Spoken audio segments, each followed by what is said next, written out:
Welcome back to What's Hot in Digital. Today I'm joined with Thom, one of our senior paid social specialists, and the way that we've been running meta ads for probably about the last 10 years has completely changed. And today we're going to be talking about what the meta Andromeda algorithm change means and how we're adjusting the process that we're doing within our campaign management, campaign builds, and even just the whole way we're approaching meta ads now.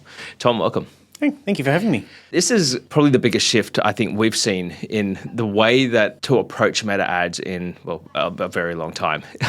What has been your thoughts around, I guess maybe we can give a bit of an overview as to the meta Andromeda update and what it means in terms of what has changed? It's changed in the shortest way possible, everything. It's changed our account structures, it changed the way we target our audiences, and it's changed the way we test creatives and the way you go about doing creative tests as well as copy tests. Like, you name it, it's changed. Okay, and so when we're talking about Andromeda, we are talking about the algorithm is now going to be using creative as a way to target, as opposed to previously the media buyer would set the parameters, which would tell Meta, this is who I want you to show my ads to. Instead, you're now giving Meta ads, and Meta is telling you, based on your ads, this is who I'm going to show your ads to. Is that sort of a bit of a top level sort of way I'm sort of understanding it? Yeah, that's probably the best way to understand it. Like, there's been the shift over, I think, the past year or two potentially, where we've seen thing from going to very specific interest-based or demographic-based targeting to a bit more of a broad, but it hasn't come to a point yet where you've had to drop it all completely based on machine learning and Meta's AI and how it decides to show your ads to someone. And if you then start to limit who it can show these ads to based on the information you've already provided as well as past purchase data, that's when your account will start to suffer as we do venture more into Andromeda. And so then creative is key. So I guess if you're going to continue just putting the same amount of creative into your ad accounts and the same type of ads, it's just not going to work anymore. Absolutely. It used to be able to just do a handful of new creative every month if you're on a very low spend, but now it's coming to the point where even brands spending $3,000 to $5,000 a month on Meta are going to have to start amping those numbers up to at least 8 to 10 variations. And those aren't just a different headline or a different image. It's a completely different ad structure that addresses a different perspective of how you're trying to sell your product or your service, but it looks completely different from each one another. Yeah, and we've been talking about potentially trying to build, because you're really trying to build an ad library. You're not so much just trying to just test and kill creative all the time, because it's not going to be as much about,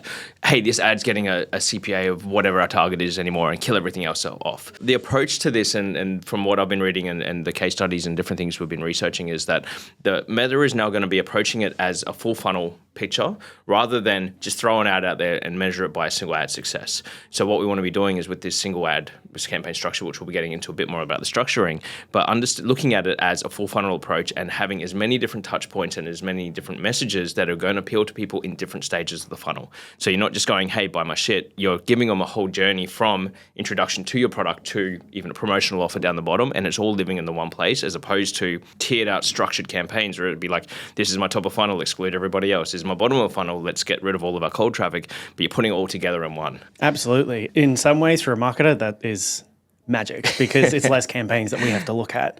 And even one of my actual biggest client, I've phased out remarketing altogether. All I am running is top of the funnel ASC campaigns. And it's very much simplified the account and been able to allow us to streamline our goal to what is not only a return on ad spend, but new customer acquisition. And as we've kind of phased out from the tiered structure of top, middle, bottom of the funnel, you have to start thinking about who it is your audience is speaking to. So that very much ties back into the creative strategy. And you think of it as like a pie or a pie chart or a cake or whatever. You have a specific ad that works. And like you said, you don't turn everything else off and just focus on this one ad, because while that one ad is working, you have to figure out why it's working and who it's working for. So if you have demographic 1, which is your key market, you want to start expanding. So you're not limiting yourself to one singular audience, is you're then figuring out why that ad is working. Is it the offer? Is it the way we're positioning it? How can we then tailor it to audience number 2?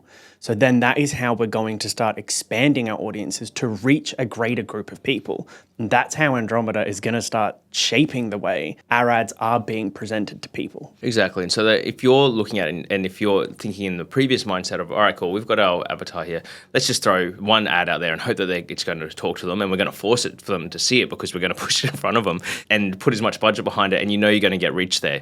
But with the way that we're now looking at it is like, all right, cool, well, we've got this ad, we want it, and we're tailoring it for this specific demographic or this person, but they might not be interested in that type of ad. So you need to have multiple different types of ads to try and reach that person, because Meta's only going to show it to them if they feel it's relevant for them and if it's a quality and if it's going to have a positive impact on the actual process of them going through the buying cycle here. Exactly. And to even just use an example to help people understand it a little bit more clearly is if you have a shampoo product, for example, if you position that product alongside a single key point like luxury, for example, those are the only people that you're going to target if you're not providing value. For myself, if I saw an ad like that was focusing purely on the lifestyle version, the aspiration of it, I personally wouldn't care, because what I'm more concerned about is making money last longer. It's making things provide value to me to actually justify paying a high ticket price. So if you're only speaking to a single aspect, it's not going to work. You're going to limit your reach, and then that means your ad spend is going to cap. And I think this is something we're talking about in terms of, which we'll get into, is then how do you optimize? Because that's a whole different challenge as well. Because there was with typical media buying, it was very easy previously because you could see on an ad by ad level what ads are working, what ads are not, kill whatever's not working. But now, being that they're all forming part of almost this journey, we need to be able to look at what's working there and actually leave things running, as you said, because they potentially might be just a touch point along many that is and getting people to the point where they're going to make a purchase. Absolutely. And I think the one thing that everyone needs to really figure out before they start to invest not only money but time into creative testing and putting them ads in Meta is figuring out what their North Star metric is. That metric is going to be different for absolutely everybody. And that metric stems from where Meta ads sits in your customer acquisition comparable to other platforms and funnels that are bringing customers in. Is it that Meta brings in your predominantly new customers, or is it where your remarketing comes through? It depends on where you sit in your own market. From there, once you have your North Star metric, you will be able to analyze what ads are working and what ads aren't. Rather than turning off the ones that aren't working and just kind of scrapping the idea, it's actually looking at it and figuring out why it did work and why it didn't work comparable to each other. That's where you can start to find the different stories between these creatives, and then create iterations on that can not only apply to that single demographic you're originally going after, but apply it to newer demographics. So you're going in with more data-led creative strategy rather than here's an us versus them I saw that was fun, let's try it. It's not doing that. It's going into it with data and structuring it around that and then appealing to the right people. I think also looking at the progress of where spend is happening amongst your ads, because say we're talking about potentially you want sort of 40, 50 ads within a single campaign, and you're looking at it all, and then say over week, you're seeing your CPA dropping. So overall, you're seeing in your ad account or your return is getting better. And then over that time, plotting what ads are spending more and what ones are spending less. Because what's happening there is Meta and the algorithm is understanding, all right, well, I need to show these ads to these people to get them to this point. And so if you can start seeing that ads are spending more in comparison to others, then these are the ones who are really driving that result. If it's gone the other way, if you're seeing that your cost per conversion is increasing and you're seeing ads that are spending more and it's going in the wrong direction, again, this is where you need to start analyzing, all right, well, are we spending too much on these ads because we're going in the wrong direction? Our CPA is going up. We need to kill these and get some better iterations of these messages that we've got out there. Absolutely. And you'll see people argue both sides of this. There's no real way around. It's always a case-by-case basis, but in our experience, what we find that works best is if something is working for a time, there is a reason it worked.